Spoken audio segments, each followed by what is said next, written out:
Good evening, YouTubers. Just wanted to show you a few trees real quick that I bought. This one here is a Bing sweet cherry. It's a dwarf. I don't know if you can see that. That's just the regular dwarf bare root. Over here is the Ulster sweet cherry. Dwarf also, supreme.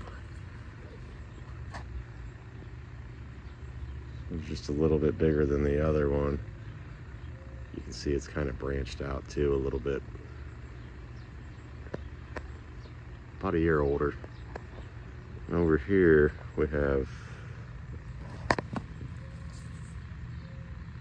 the golden russet Bosc pear dwarf. This is just a standard regular one too.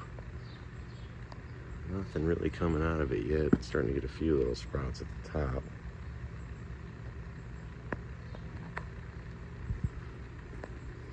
Yeah, I just wanted to show you those.